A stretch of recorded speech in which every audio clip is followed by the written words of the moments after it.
This is the purpose of prayer, to route us back to the original plan. Because what are the odds that you will find what was written concerning you in the volume of books? Where's the book? Which library has it? Where do you want to find the books that the things concerning your destiny have been written? Where will you find it? There is no library on earth that can afford you access to that book. And that book has your name on it, but you can't find it. But there are things written of you concerning you in the volume of the books. Prayer is what helps decode that and release it to your awareness.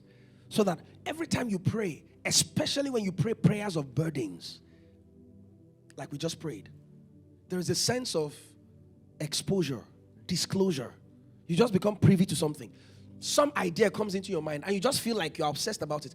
3 months ago, there was nothing like that in your vocabulary. 3 months later, you can't seem to think about any other thing but that thing. It's a sign that you have contacted something from another realm. Somebody has dropped something in your heart and it's heavy. And until you give birth, you cannot be satisfied. That's what happens in the place of prayer. And so there is no hope that any man can fulfill the plan of God for his life except he prays. It's impossible. Where are you going to get the plan from? This is not some corporate retreat that you do 5 days in some nice hotel. And they'll come and tell you the vision and the mission and the plan and the goals of the objective and all of that. Fine and great. But no mortal man can expose the details of your destiny to you. No mortal man can. Not even your mentor. Not even me. Everybody has to go to the same altar to receive downloads of what the Lord would have us do in this side of the divide. Every one of us. We are dependent on him. If he does not give the marching orders, we have nothing to do. You know, I was telling the ministers yesterday at CMIT, I said the greatest flex for a believer is that he can say no to sin. And the reason for that is because he has an assignment. There is something he needs to do. Why should he be distracted by the beggarly elements of this world? Why should he be distracted by that? Remember when Sanballat and Tobias came to Nehemiah on the wall that he was building along with his men? And they said, come down, let's talk. For what? I'm building something. You say, I should come and be talking to you. For what now? I have an assignment upon my life. There is a mandate. And there is a timeline. I won't be here forever. My time on earth is short. I better get building. I better get going. There is work to be done. Sin is that distraction that keeps you having conversations beside a wall you ought to be building. Distracted. Totally out of line. You've lost perspective. The richest man in the world has all kinds of baby mamas. The one thing the world does not have that you have is the ability to say no to sin. If the only thing you consider to be privilege as a Christian is that you can pray to God about things and God will answer, you are still at the lower end of the food chain. Because there's nothing you have that a non-believer cannot have multiplied versions of. There's nothing. But there's one thing you have that a non-believer, no matter how improved a non-believer is, he can't say no to sin. And I'm not talking about morality. Because no matter how moral a person is, there is a type of sin he cannot say no to. He has a master in an arena. He has a master. But the believer has something called grace. He can say no. And the reason for the saying no is so that you can focus on the assignment of God for your life. Why didn't Joseph sleep with Potiphar's wife? Because there is a palace to go to. There is a preservation for the children of Israel to achieve. So why would I be distracted by this distraction? So he says no. Because there is a greater assignment. There's something bigger in front of me. Matthew chapter 16. I'll teach briefly and we'll pray again. Is that okay? Tell your neighbor we'll pray again. You need to love prayer. This is where it all happens. How did you do it? How are you building? How are you doing? It's prayer. That's why we receive help, support, supplies. All of my help cometh from the Lord. How are you doing? Is the Lord, is the Lord. All of my help, all of it cometh from the Lord. Matthew 16. Let's go to verse 14 thereabout. Next. Okay, previous. Maybe 13, 12. Good. Fantastic. Thank you. Can you all hear me? When Jesus came into the coast of Caesarea Philippi, he asked his disciples, saying, whom do men say that I, the Son of Man, am? Don't go to the next verse yet. Go back to 13. Amen. Jesus is the coolest person you have ever met in your life. Do you believe what I'm saying? You know, people think they know what beauty is. You know, until they meet Jesus. Is the pinnacle of beauty. He embodies beauty. His person, his thinking, his ideology is beautiful. It's perfect in all of its ways. Jesus chooses the most appropriate time in his earthly ministry to ask this question because it has a significance within the backdrop of that geographical location. Caesarea Philippi is like the epicenter, the headquarters of pagan worship within the Greek civilization. There was a particular god they served there. His name was Pan. He was the god of some sort of fertility and production or productivity or whatever you call it. So you find a lot of shepherds and laymen and workers, corporate guys. They will come and sacrifice to him right there at that place. Because right at this place, where there were mountains, there was a place like a cave right in the middle of a rock. And it had some water inside of it. So they considered it the gate to Hades. It was the portal into the underworld, according to the Greek mythology. So that place was perhaps the most scary place for a non-believer in Pan. Do you understand? You know, there are places that you go at night. You have heard all kinds of things. You know, one tree like that is just wide, and you see all kinds of things at the base of the tree. Whenever you're passing that place, especially in the evening, or they send you an errand by 8 o'clock, you run past it. You don't walk because you are afraid. Because of all the things you have heard regarding that tree and what it represents. That was that kind of moment for the disciples. So Jesus chooses to ask in that moment at the coast of Caesarea Philippi.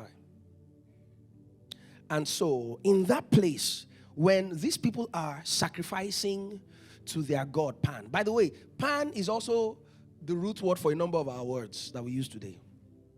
For example, panic, pandemonium,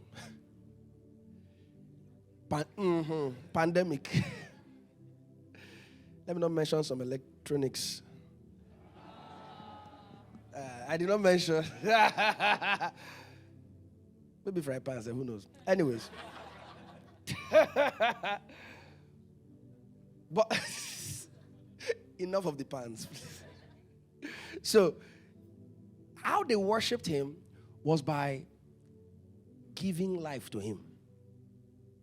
Live goats, live animals, live children. Half human, half goat. That was the figure of Pan. And he was considered the most powerful of those gods, especially among the Greeks. So he gets to Caesarea Philippi. And the backdrop of that question is the gate into the underworld, the gate of Hades. And then, because they will throw the live thing into that pool, that small pool that is inside the rock. So that place was always dark. Imagine a rock, and right at the belly of the rock is a hollow. And inside that hollow is a pond. So that was where they would just throw the thing in there. If the thing just goes down without any fluster, any agitation, that means the gods have received the sacrifice. But if the goat or the live child is thrown in there and there's blood or there is some agitation, it's a sign that the god did not accept. But it's dead. The thing is still dead anyways. It was scary. Imagine that. So, you see, there are gods that receive children as subscription. So that you can understand that abortion is idol worship. Just so you know. The sacrifice of children to deities in the name of my body, my choice. So, Jesus comes to the scariest place within the Greek Empire. And he asks them this question. Who do men say that I, the Son of Man, am? And everybody starts to share thoughts. Some say you are John the Baptist, because earlier, in Matthew 14, John the Baptist had been beheaded. And the ghost of John the Baptist had been haunting Herod. So by Matthew 15, he's hearing of all the great things that Jesus is doing. He's afraid. He's like John the Baptist has come back in the person of Jesus. So the rumor, of course, if a rumor is coming from the palace, it spreads everywhere. So before you knew what was going on, everybody started thinking that maybe Jesus is John the Baptist reincarnate. That would literally be Elijah 3.0 or something. Anyways, some say you're John the Baptist. Some say you are Jeremiah. Some say you are one of the prophets. So this is a common thing amongst humanity. Whenever you meet someone, you want to tie them to what you have seen before. You want to bring models in your history that they are giving the vibes off in a sense. This guy is prophetic. This guy is a bit weird. This guy does stuff. He does miracles. He has people around him. He's behaving like John the Baptist. He's behaving like Jeremiah. That is always warning people. He is behaving like one of the prophets. Not knowing that this is the guy all of them spoke about. Because they'd never seen him. And it's normal. And this is why without a prayer life, you will manifest an underdeveloped version of your identity and your glory and your destiny. And over-reliance on people's opinion is the quickest way to not fulfill your destiny. And over-reliance on people's opinion is one of the quickest ways to not fulfill your destiny. Burying your head in comment section is one of the quickest ways to live in depression. Always being too obsessed with people thinking well of you. Some say, okay, so let's assume all the things that they have said, he needs to follow it. Which one will he follow? Do you know how many opinions can exist about you? None of them is even true, yet you feel the need to at least attempt to follow the suggestions of those opinions. Some say you're John the Baptist. Some say you're Jeremiah. Some say you're one of the prophets. Then Jesus attempts to ask the closest associates to him, because at least Herod is far. And all the other guys making the rumors in the town, they don't know me personally. Maybe you guys have a sense of who I am. You stayed with me long enough. This is the 16th chapter in Matthew. And after this, he begins to tell them things regarding his passion, because it was close to his passion. So he must have spent about 2.5, 3 years plus with these guys. So he's asking you, after 3 years of interacting with me, in flesh and blood, you see me, you wake with me, we joke, we go everywhere together. I do all the miracles around. Who do you say that I am? And everywhere went quiet. If you drop the pin in the boat, you will hear it. And Peter just blurted out and said, "You are Jesus Christ, the Son of the living God." Eh? That particular vocabulary had never come out of a normal human being's mouth up until that moment in history. You all say Jesus Christ, Son of the living God. Do you know your position in the number of people that have said that word since Peter was the first? Jesus Christ, the Son of the living God. What? Jesus looks at Peter, and the conversation he was having with the disciples just disappeared, and he began to have one conversation with one person. Now, it seemed as though when he started the conversation earlier, he was about to tell them about who he was. And then suddenly the conversation becomes revealing to Peter who Peter is.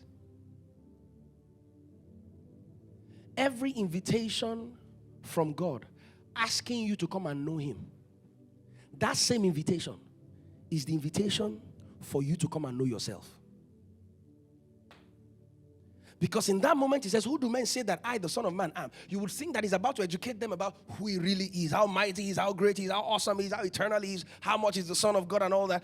Not realizing that that's actually the front end. The back end is to reveal to Peter who Peter really is as well. And then Peter says, Simon at the time, he says, you are Jesus Christ, the Son of the living God. And then Jesus looks at him and says, flesh and blood has not revealed this to you, but my Father who is in heaven.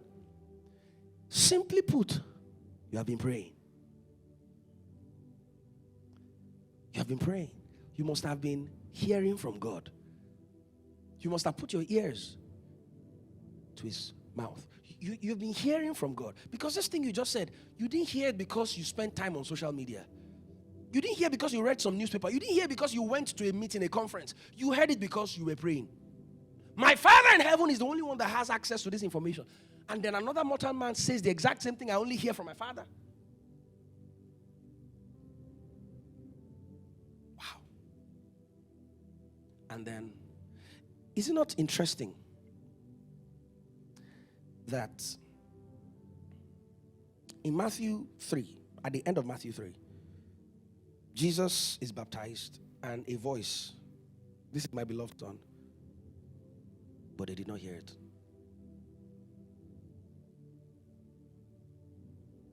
They didn't hear it.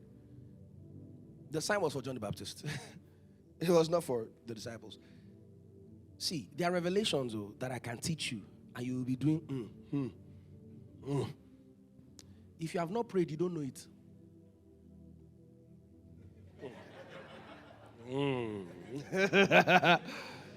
Please, by all means, do it's okay.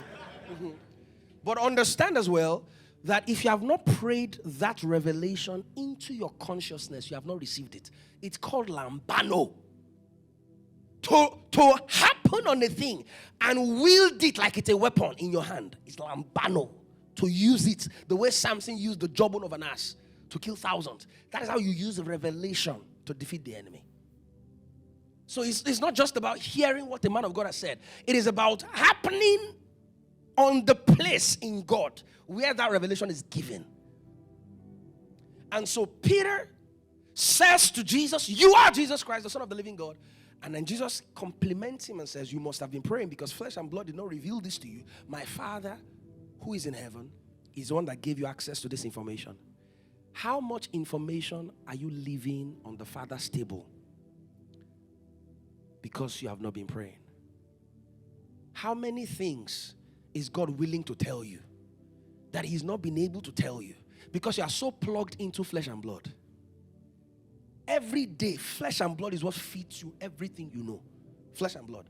If they tell you, why do you believe this thing? You have to reference flesh and blood. When are you really going to start saying, God told me? And not just to throw your weight around spiritually and use it as some bullying tactics to make people feel unspiritual. That's not the point. Like, how many things in your life can you actually say, the Lord told me this? The Lord told me that. Or you have to always reference flesh and blood. Because Peter, if he had been plugged into flesh and blood, which he was really plugged into flesh and blood at a level, he spoke a lot. But this one, Jesus recognized that it came from a premium place. This is not gist. This one is revelation. Flesh and blood did not give you access to this information. My Father who is in heaven gave you access to this. So guess what? They've been calling you Simon all this while. I call you Peter.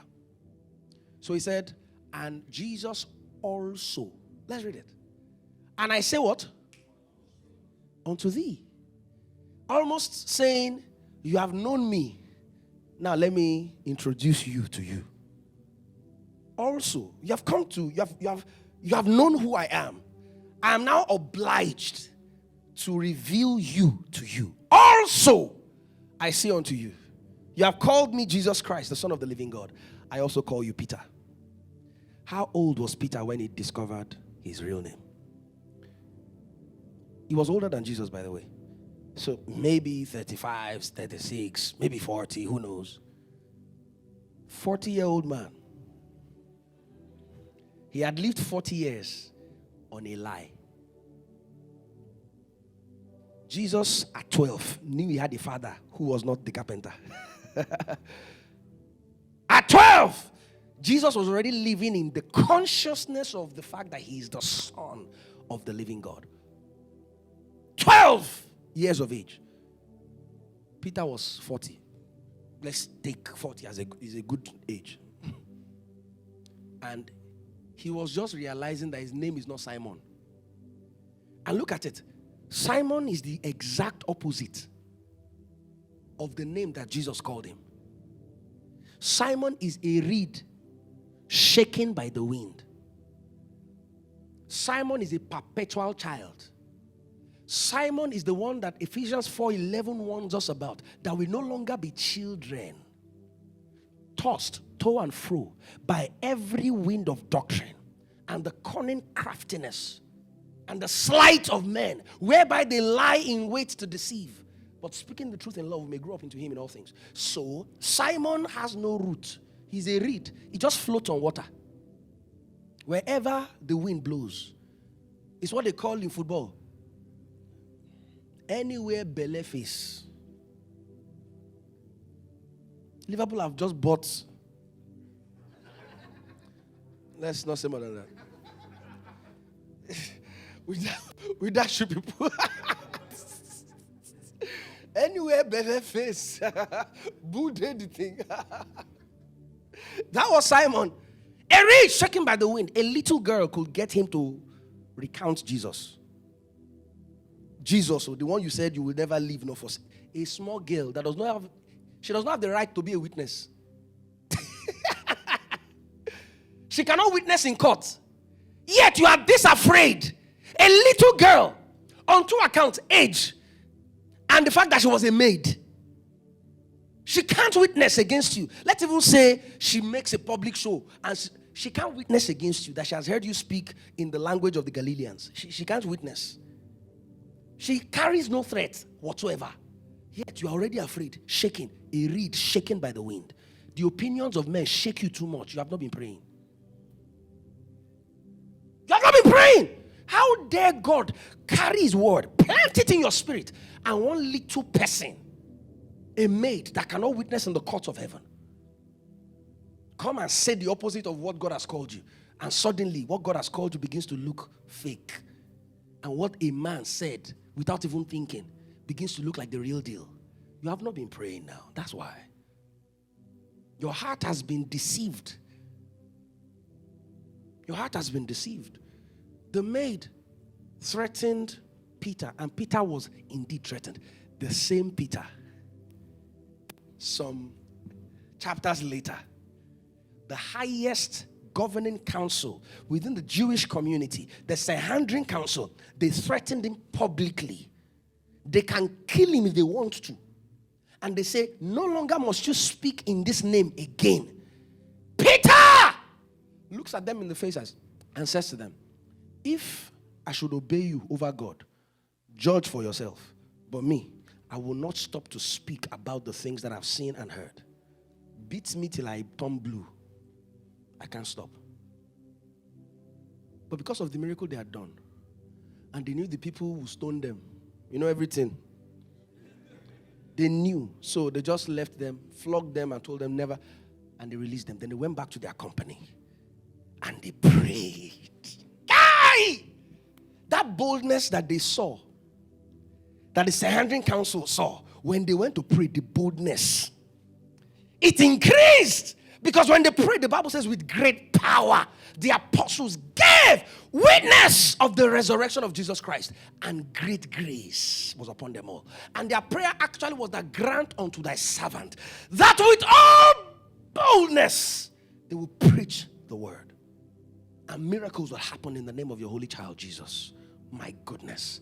And the foundation of the place where they gathered to pray began to shake.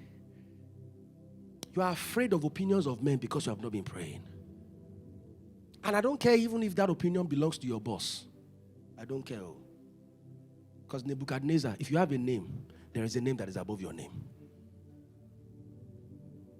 Even if your name is Nebuchadnezzar, the three Hebrew boys looked at Nebuchadnezzar. King Nebu, we are not careful. I can see your vein is coming out already. But we... See the way your eye is bulging out. Your eye is red. Small boys are just making a mess of your emotional intelligence. See your life. Everybody has bowed. It's only three of us. Free us now. So you must bow. And he killed his best men just to prove a point that he couldn't make. He couldn't make the point eventually. He still didn't make the point. Okay, Nebuchadnezzar, we are not careful to answer you in this matter. After the order of the apostles, we're not careful. The king we serve is able to deliver us. And we're not putting him in a dock, telling him that if he does not deliver us, we will not serve him again. But if he delivers us, we'll come to church next week. If he does not deliver us, may his will be done.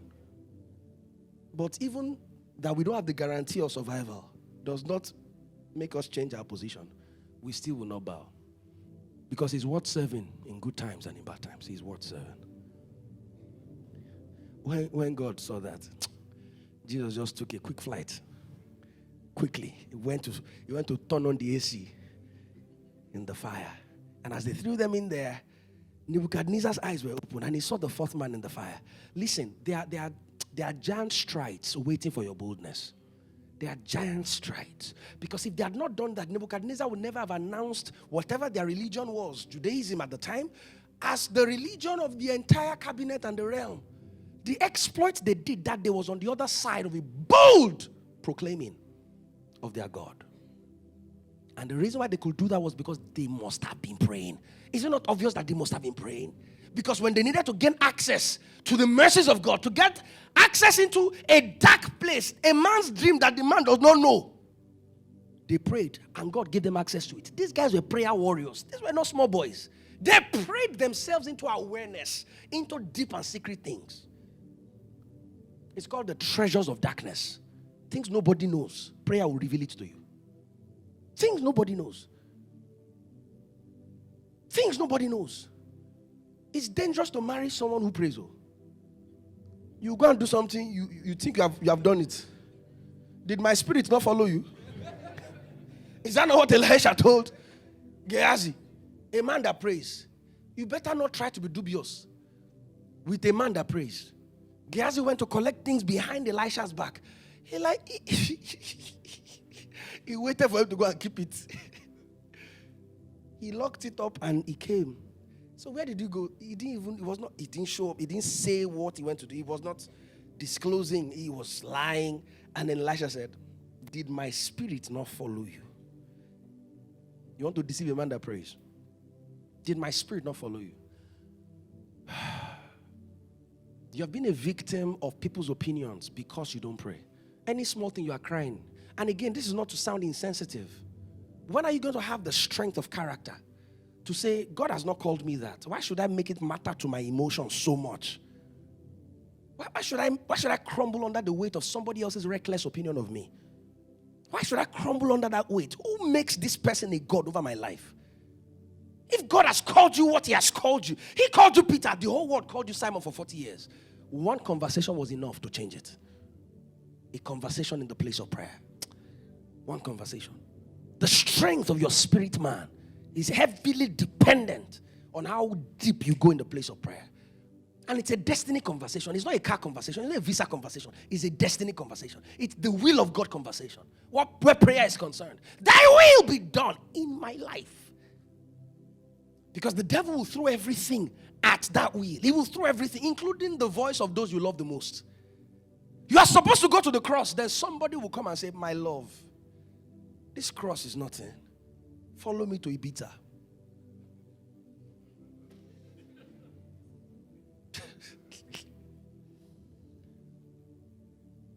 Might be people you love the most. They will come and and that is the devil. Because not too long after Peter was the worded man of God, he carried Jesus and started rebuking Jesus. You will not surely die. What do you mean by that? Keep quiet. Jesus, die? What do you mean? You shall not die but live. To is to declare the works, but this is the works. He said, no, you can't die. And that's the thing, when you are not in the place of prayer consistently, your idea of the will of God is warped. In your mind, death is always wrong. In your mind, not having is not the will of God. See, be calming down. No? The will of God is very nuanced. It's contextual. Before salvation, death is the will of God. Before resurrection, death is the will of God. There are some lacks in your life that is the will of God. Understand this. You must be nuanced in your interpretation of things, because until you pray, you don't know if something is the will of God or not. You don't know. There are seasons you have passed through that you were God, why am I? Pray first. Pray first. Get a discernment of the times and seasons. Could this be God's will? Because the prison time was God's will. That was God's introduction of Joseph to the butler and the baker. Where on earth was a slave boy going to ever meet the right-hand man to the king? Where on earth? Except the prison. God knows what he's doing. There are seasons of deprivations in your life that they are actually God's will. Stop praying everything away. Pray to discern the will of God first, before you know what is not consistent with that season. The will of God. The will of God. So the job pays higher does not mean you should live for it. The price is good does not mean you should go for it. The boy is looking fine does not mean you should say yes to him. Amen. Am I coming your direction? I should be going. Praise the Lord. Prayer. A man of prayer is confident. He just knows that everything will be all right. No matter what he's going through right now, everything will work together for my good. Because I pray. I dip my feet into the rocks and I pray out the will of God. And all things are beginning to work together.